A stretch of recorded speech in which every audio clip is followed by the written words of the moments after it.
So here we have the Hyundai i10 on a 69 plate. I'm going to start off by showing you around the outside of the car, and then we'll hop in and run through some controls on the inside. But from the outside, you can see it's a 5-door car. Let's start off inside the boot and then work our way around the rest of it from there. So as we approach the back of the car, you'll see that we have plenty of boot space, along with that 60-40 split folding rear seat, should you need to increase that space even further. Okay, so we're just going to work our way back round to the front of the car, and then we'll hop in and run through some controls on the inside. But now that we've done a full circle of it, you can see it's in excellent condition the whole way round. Just briefly before we climb in, I think it's what we'll see in the interior from this exterior point of view. There's plenty to run through on the dashboard, so let's hop in and we'll do that right now. Okay, now that we're inside the car, we're going to start with the dials. On the left-hand side, we have the rev counter. On the right-hand side, the fuel gauge and coolant temperature gauges, and in the middle, the speedometer.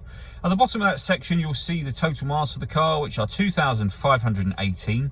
The information that's displayed above that can be changed using a button on the steering wheel for various different bits of trip computer information, which you can reset if you are going onto a longer journey, and you've just seen me do that now.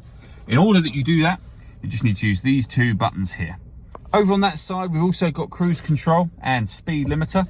On the left-hand side, we have stereo and phone controls. The phone controls can only be used after such time as you pair up your phone, and that is done over in the center just here. Hit the phone button, turn the stereo on first, hit the phone button, and then use the corresponding numbers to do what you want to do up there. We're going to cancel at this point in time. When it comes to music, we have the radio first of all.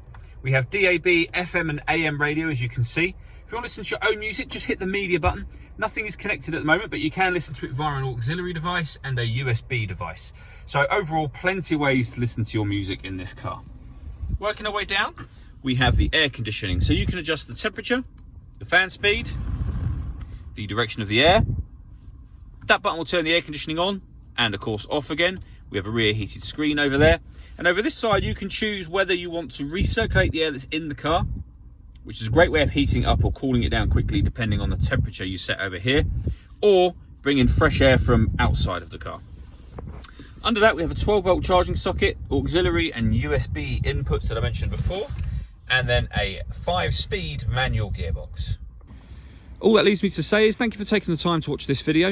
If you'd like to come and see the car in person and have a test drive, please feel free to call any of our MJA sites. We'd love to hear from you soon.